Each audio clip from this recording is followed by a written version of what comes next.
Alex Caruso at Luka Doncic yan ang ating pag-uusapan. Final seconds. Bryant for the win. Bang! Alex Caruso ipinaliwanag kung papaano siya tinulungan at sinuportahan ni LeBron James na maging matagumpay sa NBA. Naayon pa kay Alex Caruso na mula nga daw sa isang tanyag na isang matalino na skilled na player sa NBA, na masasabing ang greatest player of all time daw na si LeBron James. Malaki nga daw ang ibig sabihin nito para kay Alex Caruso. Binigyan nga daw siya ni LeBron ng confidence sa kanyang sarili para maniwala na ang kanyang ginagawa ay tama. Natulungan nga din daw siya ni LeBron na maniwala na isa siyang mahusay na player na kayang mag-contribute at maging malaking factor sa mga NBA games. Ang gusto lang naman daw ni Alex Caruso ay mapunta at makasama sa pagtatapos ng laro at magkaroon ng chance manalo. Yan nga mga idol ang mga sinabi ni Caruso dito kay LeBron James. Alam naman natin na nagkasama ang dalawang players na ito simula 2018 hanggang 2021. Na kung saan ay nanalo nga sila ng isang championship sa NBA bubble noong 2020. Nabukod nga kana LeBron James at Anthony Davis na malaking factor kung bakit sila nag-champion sa taon na yon.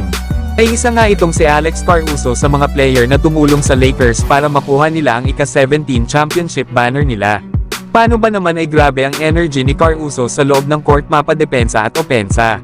Isa nga itong athletic na player at talagang kayang i-lockdown ni Alex Caruso ang kanyang mga kabantayan.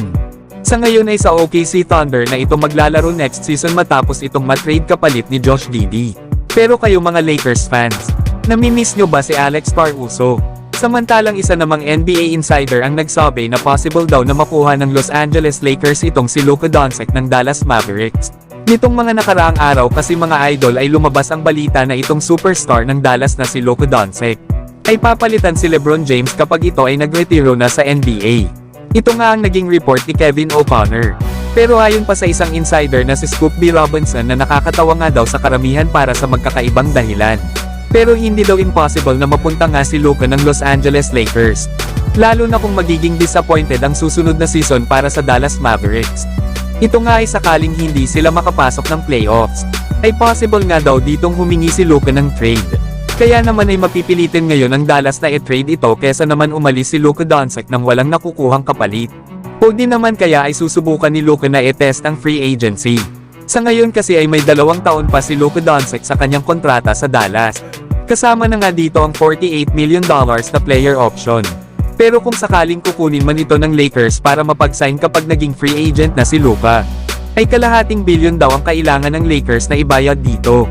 Na kung makukuha nga nila si Luka at maipapares nila ito kay Anthony Davis, ay magbubukas ito ng pagkakataon para lumaki muli ang chance nila na manalo ng championship.